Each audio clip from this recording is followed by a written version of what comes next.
नमस्कार बच्चों, आज इतिहास के 7th चैप्टर के बारे में हम चर्चा करेंगे। हमारे 12th क्लास में 7th जो चैप्टर है, एक साम्राज्य की राजधानी विजयनगर। तो इस चैप्टर के बारे में समझने के पहले मैं आपको थोड़ा सा इसके बारे में बताऊंगी कि ये एक ऐसा महानगर था, ऐसा हिंदू राज्य था मध्यकाल में। कब की बात बता रहे हैं हम? मिडिल काल की। कि मध्यकाल में एकमात्र हिंदू राज्य था जो अपने उन्नति की चरम सीमा पर पहुंच गया था। जब आसपास सब मुस्लिम राज्य थे तो दक्षिण भारत का एकमात्र राज्य था जो उन्नति की चरम सीमा पर था।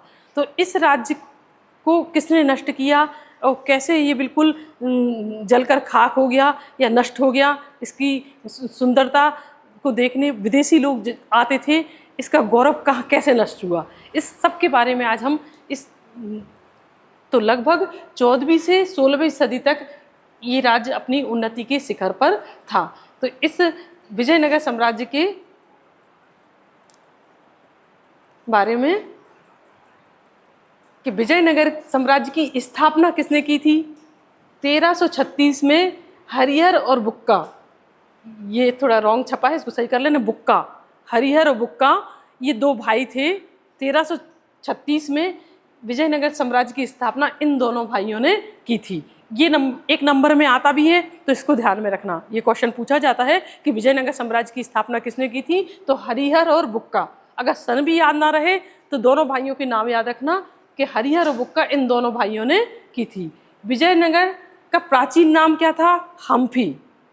हम्फी वहाँ का नाम था, प्राचीन नाम विजयनगर का हम्फी था। और ये वहाँ की देवी पंपा देवी के नाम पर था। वहाँ की प्रमुख देवी पंपा देवी थी, उन्हीं के नाम पर इसको विजयनगर। अब विजयनगर के अवशेषों को प्रकाश में लाने का काम सबसे पहले 1800 ईस्वी में अभियंता, इंजीनियर या पुरातत्वविद दोनों थे, कर्नल मैकेंजी द्वारा किया गया था। अब इसको आपको क्वेश्चन के में कैसे पूछेंगे, तो इसको देखो, एक ये भी पूछते हैं कि विजयनगर का पुराना नाम क्या था, तो हम्पी था। इसको सबसे पहले लाइट में कौन लाया, तो कॉलिन मैकेंजी। मैकेंजी भी लिखोगे तो भी सही माना जाएगा। कर्नल कॉलिन मैकेंजी ये सबसे पहले विजयनगर को लाइट में लाए। कब लाए? 1800 ईस्वी में। अब कर्नल कॉलिन मैकेंजी पे भी क्वेश्चन पूछा जाता था, कौन है ये, तो ये एक पुरातत्वविद थे। पुरातत्व मतलब इतिहास की खोज करने वाले, और अभियंता पेशे से इंजीनियर थे। ईस्ट इंडिया कंपनी में इंजीनियर का काम करते थे और पुरातत्व में इनकी रुचि होने के कारण इन्होंने पुरातात्विक वस्तुओं को खोजते रहते थे। ऐसे ही इन्होंने विजयनगर की खोज की और उसका नक्शा तैयार किया और उस पर बहुत सारे अभिलेख लिखे हैं। विजयनगर के समीप नगलपुर नामक एक उपनगर है जिसकी स्थापना विजयनगर के सम्राट कृष्णदेव राय ने की थी। अभी अपन कृष्णदेव राय के बारे में और भी पढ़ेंगे। विजयनगर का महानतम सम्राट कृष्णदेव राय तुलुप वंश के थे। इसको तुलुप पढ़ना, तुलुप वंश के थे। विजयनगर की यात्रा करने वाला पहला यात्री कौन था? इटली यात्री निकोली कॉन्टी। ये भी आपको एक नंबर में पूछा जाता है कि इटली का कौन सा यात्री विजयनगर आया था, तो निकोली कॉन्टी।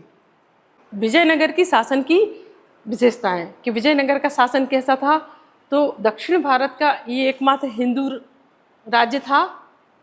धर्म सापेक्ष राज्य था, लेकिन दूसरे धर्मों को भी स्वतंत्रता थी। राजा राज्य का प्रमुख होता था, शक्ति उसके हाथ में थी।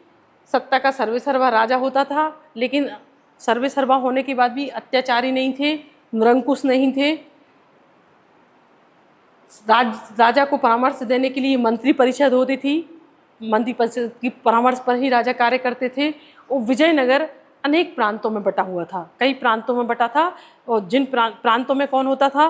प्रांतों में सामंत होते थे जो नायक कहलाते थे, और सामंत सेना रखते थे और समय आने पर राजा को मदद करते थे। तो विजयनगर की शासन व्यवस्था की ये 4 प्रमुख, बिल्कुल सरल भाषा में मैंने बताने का प्रयत्न किया है कि राजा शक्तिशाली होते थे लेकिन निरंकुश नहीं होते थे। सलाह देने के लिए मंत्री परिषद होती थी। विजयनगर अनेक साम्राज्य में बटा था।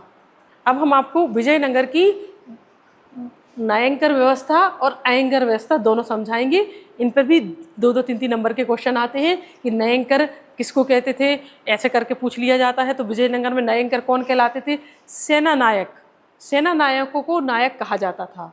भूमि के उपयोग के कारण उनको अमर नायक भी कहा जाता था। कहीं कहीं नायक शब्द लिखा रहता है, कहीं कहीं अमर नायक, तो इसमें आप कंफ्यूज नहीं होंगे। अमर नायक और नायक एक ही है। तो सेना नायक को ही नायक कहा जाता था। नायक भूमि का एक भाग सरकारी खजाने में जमा करता था और उसको इसी भूमि की आय से राजा की सहायता के लिए एक सेना रखनी पड़ती थी।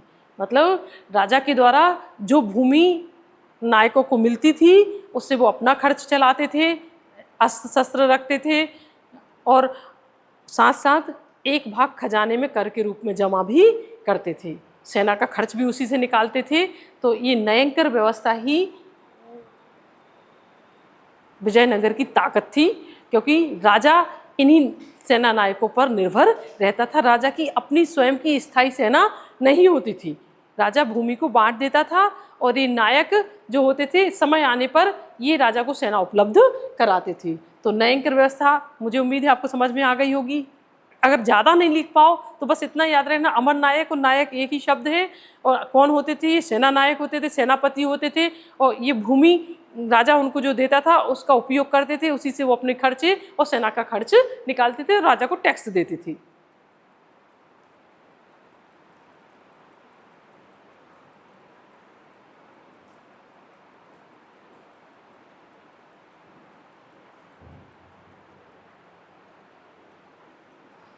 अब आती है विजयनगर की अयंगर व्यवस्था। अयंगर व्यवस्था क्या थी?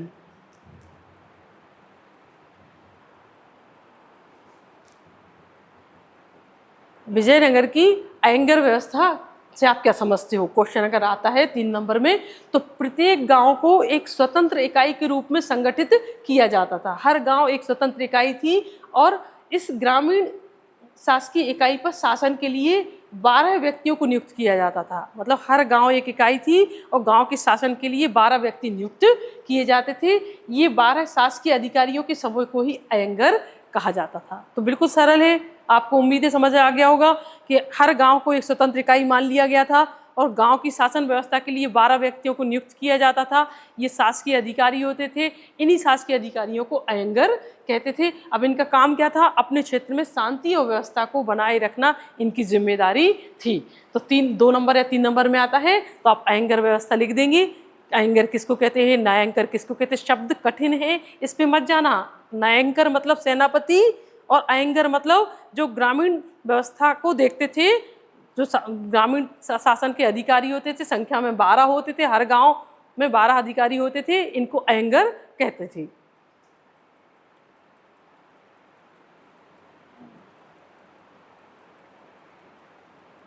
अब है गणपति।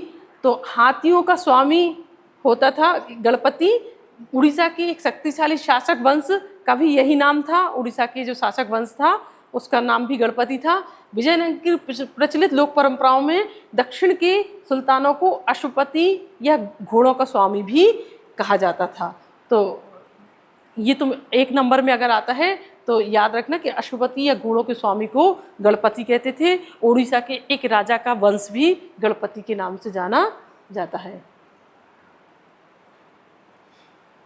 अब हम आपको इस चैप्टर में उन्हीं क्वेश्चनों पे फोकस करेंगे, क्योंकि हो सकता है आप लोगों को थोड़ा सा ये टफ लगता हो तो कौन से क्वेश्चन आते हैं और आपको उसको सरल करके कैसे लिखना है। जैसे अगर हजारा राम मंदिर पर 2 नंबर में आ जाए तो आप क्या लिखोगे? हजारा राम मंदिर क्या था? तो एक दर्शनीय स्थल था।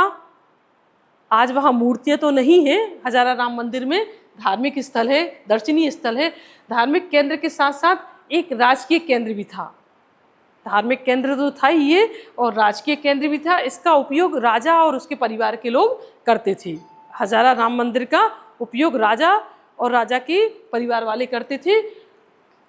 देवस्थान पर अब मूर्तियां नहीं हैं, लेकिन उसकी दीवारों पर रामायण की चित्र आज भी उत्कीर्ण हैं और सुरक्षित हैं। दीवारों पर जो रामायण की कथाओं के चित्र उत्कीर्ण किए गए थे वो आकर्षण का केंद्र है और आज भी वो सुरक्षित अवस्था में है। तो हजारा राम मंदिर पर आप लिख देंगे कि दर्शनीय स्थल है, राजकीय है, राजा के परिवार के लोग इसका उपयोग करते थे और मंदिर में मूर्तियां आज नहीं हैं, लेकिन जो रामायण के दृश्य अंकित थे वो अभी भी सुरक्षित हैं। अब एक महत्वपूर्ण क्वेश्चन है, ये बहुत महत्वपूर्ण क्वेश्चन है, अक्सर पूछा जाने वाला क्वेश्चन है कि महानवमी डिब्बा से आप क्या समझते हो?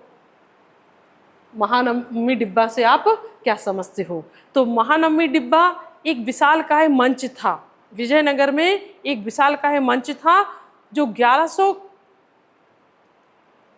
किलोमीटर ऊंचा चौड़ाई पे और 40 मीटर ऊंचाई पे एक विशालकाय मंच था, जहां धार्मिक क्रियाकलाप किए जाते थे। जैसे हमारे यहाँ उत्तर भारत में नवदुर्गा में 9 दिन धार्मिक उत्सव होते हैं, रामलीला वगैरह, ऐसे ही दक्षिण भारत में ये दशहरे के टाइम मतलब सितंबर से लेके अक्टूबर शीतकालीन समय में 10 दिन का ये धार्मिक कार्यक्रम किया जाता था। उन धार्मिक कार्यक्रमों को में सारी जनता भी उत्साह के साथ भाग लेती थी और राजा भी अपनी शक्ति का प्रदर्शन करते थे। तो महानवमी डिब्बा तो एक विशालकाय मंच जहाँ धार्मिक क्रियाकलाप किए जाते थे। तो सबसे ऊंचे स्थान पर स्थित था, राजकीय अनुष्ठान यहीं सारे संपादित किए जाते थे। शरद मास में 10 दिन दशहरा या महानवमी का कार्यक्रम होता था।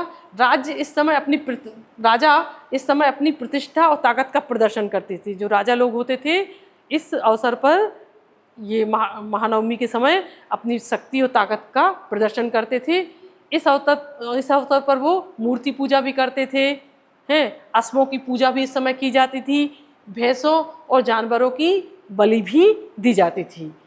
राज्य की समृद्धि की कामना की जाती थी कि हमारा राज्य बहुत समृद्ध हो, इसके लिए वो मूर्ति पूजा, अश्व पूजा करते थे और बलि भी देते थे। और क्या होता था इन 10 दिनों में?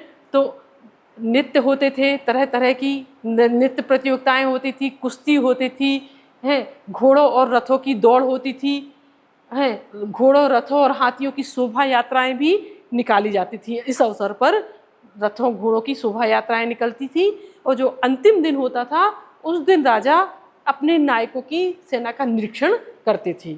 मतलब जो अभी अपन ने पढ़ा था ना, नायकर व्यवस्था, तो जो नायक इस दूर दूर से अपनी सेनाओं को लेकर आते थे, उन सेनाओं का निरीक्षण राजा इस अवसर पर करते थे।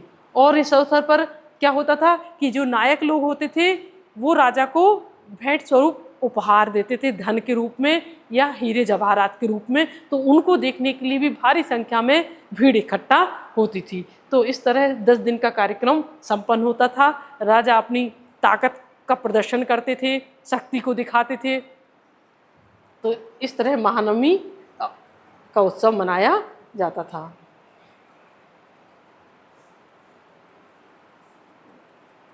अब एक क्वेश्चन आता है कि विजयनगर की जल आवश्यकताओं की पूर्ति किस तरह की जाती थी? मतलब विजयनगर जो था वहाँ जल कहाँ से आता था और जल की जो भी आवश्यकता है वो कैसे पूरी होती थी, इसको ज़रा ध्यान से समझना। अगर ध्यान से समझोगे तो बहुत इजी लगेगा। पहला है तुंगभद्रा नदी पर निर्मित। तो सबसे पहले तो आपको ये नाम याद रखना है कि विजयनगर में कौन सी नदी निकलती थी? तुंगभद्रा। तुंगभद्रा नदी का नाम याद रखोगे तो ये आप अपने आप लिख दोगे कि वहाँ एक प्राकृतिक कुंड था। प्राकृतिक कुंड किसको कहते हैं? जो अपने आप बना हुआ, बनाया नहीं गया था, अपने आप बना हुआ था। यह राज्य के उत्तर पूर्व दिशा में बहती थी। तुंगभद्रा नदी राज्य के उत्तर पूर्व में बहती थी और इस नदी से निकलने वाली जलधाराओं पर बांध बनाकर जल की पूर्ति की जाती थी। मतलब इस नदी से जो बहुत सारी उप जलधाराएँ निकलती थी उन पर बांध बनाया गया था, इससे जल की पूर्ति होती थी। तो जल की पूर्ति एक तो कहाँ से होती थी? तुंगभद्रा नदी से, एक नाम आपको याद रखना है। दूसरा, इन जलधाराओं पर अलग अलग हौज बनाए गए थे। जो जलधाराएँ निकली थी इन पर हौज मतलब होता है गड्ढा, तो हौज बनाए गए थे। ऐसा ही एक हौज मतलब एक तालाब जैसा आप समझ सकते हो हौज, तो जलधाराओं को पर हौज बनाए गए थे। ऐसा ही एक हौज था कमलपुरम जलाशय। ये बहुत प्रसिद्ध था कमलपुरम जलाशय, और ये इससे राजकीय परिवार के लिए भी जल की पूर्ति होती थी। राजकीय केंद्र तक पानी की सप्लाई इसी से होती थी। इन हौजों के पानी से न केवल खेतों को सींचा जाता था बल्कि राजकीय केंद्र तक भी जल ले जाया जाता था। मतलब खेतों की सिंचाई तो होती ही थी, इन जलधाराओं पर बने जलाशयों से, और उसके साथ साथ राजकीय केंद्र के लिए जो पानी जाता था वो भी यहीं से जाया जाता था। और तीसरा है हिरिया नहर। तो इन 3 चीज़ों को आपको याद रखना है। पहली तुंगभद्रा नदी, दूसरा हौज जो बनाए गए, और तीसरा हिरिया नहर। हिरिया नहर तुंगभद्रा पर बने बांध से, इसमें हिरिया नहर में पानी आता था, और ये वो नहर थी जो धार्मिक केंद्र को शहरी केंद्र से अलग करने वाली घाटी की सिंचाई करती थी। जो धार्मिक केंद्र से शहरी केंद्र को अलग किया जाता था, उस पूरी घाटी की सिंचाई हिरिया नहर से होती थी। इस तरह विजयनगर की जल की आवश्यकता की पूर्ति इन 3 महत्वपूर्ण, और तो जो प्राकृतिक जलाशय थे या कुएं थे वो तो अलग थे ही, लेकिन ये तुंगभद्रा नदी के पानी से प्राकृतिक कुंड बना था, उस पर बांध बनाया गया था हैं, और जो उप जलधाराएँ निकली थी उन पर जो हौज बनाए गए उनसे जल की पूर्ति होती थी, और तीसरा हिरिया नहर। इन 3 पॉइंट को आप ध्यान में रखकर इस क्वेश्चन को अच्छे से लिख पाएंगे। अगला है अपना तालीकोट का युद्ध। अब इसको यहाँ थोड़ा संक्षेप में लिखा है, मैं थोड़ा और समझाऊंगी। तालीकोट का युद्ध वो युद्ध था जिसके बाद विजयनगर का पतन हो गया। 1665 में विजयनगर की सेना और बीजापुर, अहमदनगर और गोलकुंडा की संयुक्त सेनाओं के बीच ये युद्ध हुआ था। इसको इतिहास में राक्षस तांगड़ी के युद्ध के नाम से भी जाना जाता है। एक बार और रिपीट करूंगी, राक्षस तांगड़ी युद्ध भी तालीकोट के युद्ध को ही कहा जाता है।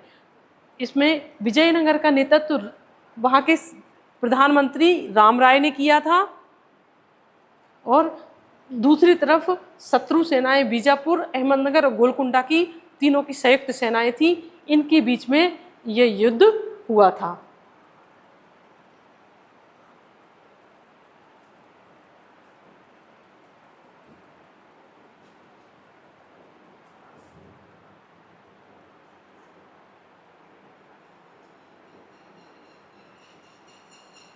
अब एक क्वेश्चन 2 नंबर में आता है, कुदरई और चेट्टी किन्हें कहा जाता है? तो व्यापारियों के स्थानीय समूह, व्यापारियों के जो स्थानीय समूह होते थे उनको कुदरई या चेट्टी कहा जाता था। घोड़ों के व्यापारी होते थे, विजयनगर के स्थानीय विनिमयों में ये लोग भाग लेते थे। तो संक्षेप में स्थानीय समूहों को कुदरई या चेट्टी कहा जाता था, घोड़े के व्यापारी होते थे। इस तरह आप इसको याद करेंगे। अब एक महत्वपूर्ण क्वेश्चन है अपना, शहर के किलेवन क्षेत्र में कृषि को रखने के क्या लाभ हैं? मतलब विजयनगर एक ऐसा राज्य था जो संपन्न राज्य था, आर्थिक समृद्धता थी। क्यों? क्योंकि उनका देशी व्यापार और विदेशी व्यापार दोनों ही उन्नत थे। उस जमाने में उन्होंने श्रीलंका से व्यापार किए हैं। वहाँ के जहाज भर भर के सामान श्रीलंका जाता और आता था, और बदले में खूब सोना आता था। तो संपन्नता बहुत रही है वहाँ। तो संपन्न होने के कारण ही तो उन्होंने बड़े बड़े मंदिरों का निर्माण करवाया। और अब किलेबंद शहर, किलेबंदी करना कोई आसान काम नहीं होता है। आप हम जरा सी बाउंड्री वाल करते हैं तो लाखों रुपए लगते हैं, उन्होंने पूरे शहर की किलेबंदी की। तो किलेबंद शहर के फायदे क्या थे? तो किलेबंदी के भीतर कृषि और अनाज के भंडारण की सुविधा होने से जनता को भुखमरी का सामना नहीं करना पड़ता था। मतलब जब शत्रु अटैक कर देता था, आक्रमण, मान लो किसी शत्रु ने विजयनगर पर आक्रमण किया तो शहर पूरा किलेबंदी के अंदर है, तो ऐसी स्थिति में अनाज का भंडारण सुरक्षित रहता था और जनता भूखों नहीं मरती थी, भले ही चारों तरफ से सेनाओं ने घेर रखा हो।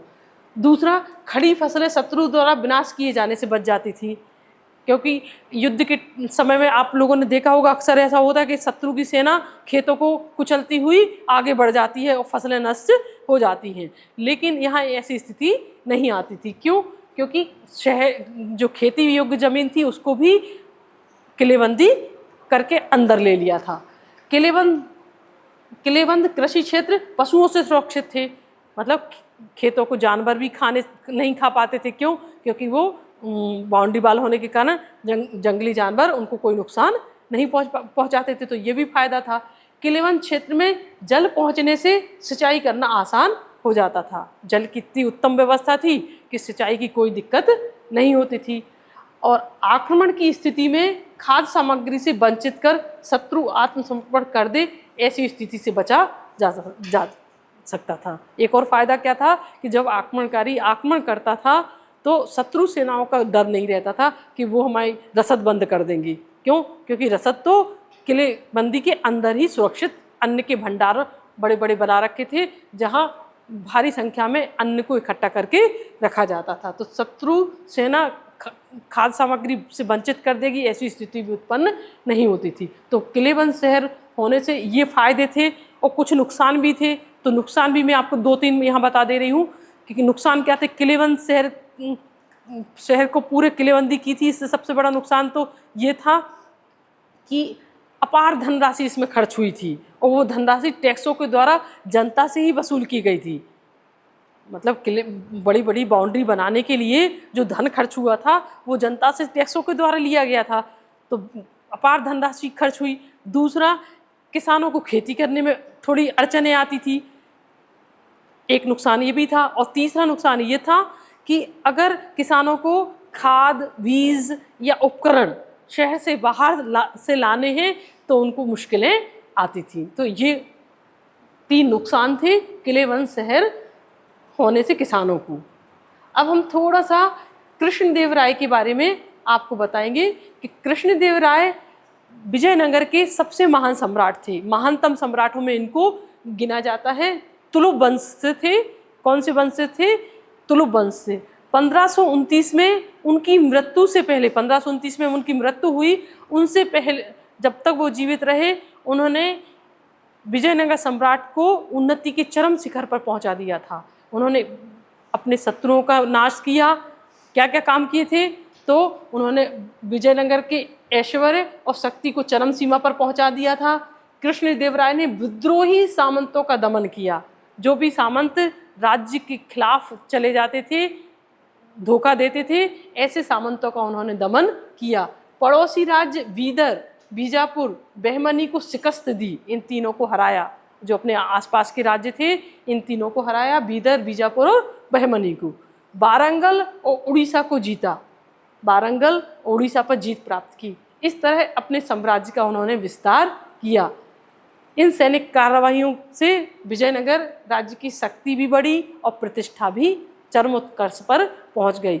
विजयनगर कृष्णदेवराय के बारे में थोड़ा सा और बताऊंगी कि 8 दिग्गज कवि उनके दरबार की शोभा बढ़ाते थे। कृष्णदेवराय स्वयं भी बहुत अच्छे कवि और लेखक थे। विजय हासिल करके राज्य को मजबूत तो उन्होंने किया ही, साथ में बहुत अच्छे कवि भी थे। उनका एक बहुत प्रसिद्ध ग्रंथ है आमुक्त माल्यद। कृष्णदेवराय ने स्वयं ने लिखा। कवियों को आश्रयदाता थे। कवियों को उन्होंने खूब संरक्षण दिया है। और विरूपाक्ष जो मंदिर है विजयनगर का, विरूपाक्ष मंदिर, उसके आगे मंडप गोपुरम बनाने का काम उन्होंने ही कराया था। और बड़े बड़े मंदिरों की स्थापना की। अपनी माँ की याद में एक उपनगर बसाया था नगलपुर नाम से। तो कृष्णदेवराय को हम विजयनगर का श्रेष्ठ शासक, महान शासक मानते हैं। अब विजयनगर के पतन के पर और प्रकाश डालूंगी कि ऐसे समृद्धशाली नगर, ऐसे गौरवशाली नगर का आखिर पतन कैसे हो गया।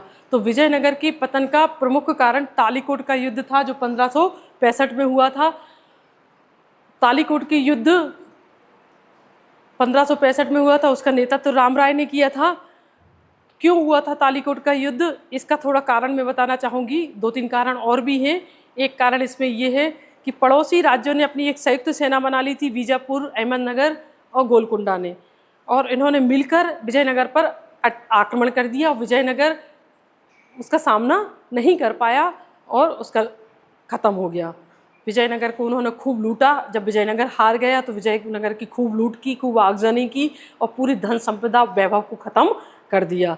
दूसरा कारण ये था कि विजयनगर के जो सामंत थे, विजयनगर के पतन के कारण में उनका भी योगदान है कि आगे चलकर जब राजा कृष्णदेवराय तक तो ठीक रहा, लेकिन कृष्णदेवराय के बाद जब अच्युत राय शासक बना तो वो उतना योग्य नहीं था ज़्यादा योग्य नहीं होने के कारण उसका नेतृत्व सामंत उनके अधीन नहीं रहे और सामंत अपनी मनमानी करने लगे। सामंतों की विद्रोह के कारण भी विजयनगर का पतन हुआ। और एक और कारण था पड़ोसी राज्यों में उड़ीसा के शासक ने भी अटैक करके विजयनगर के कुछ साम्राज्यों को छीन लिया। तो इस तरह इस महान विजयनगर का पतन हुआ। अब विजयनगर बहुत सारे यात्री आए हैं, द्वारते बारबोसा, निकोली कॉन्टी, इन सबने विजयनगर को आंखों देखा विवरण अपने अपने अभिलेखों में लिखा है। तो जिससे हमें विजयनगर के बारे में, इस समृद्धशाली महान नगर के बारे में पता चलता है। धन्यवाद।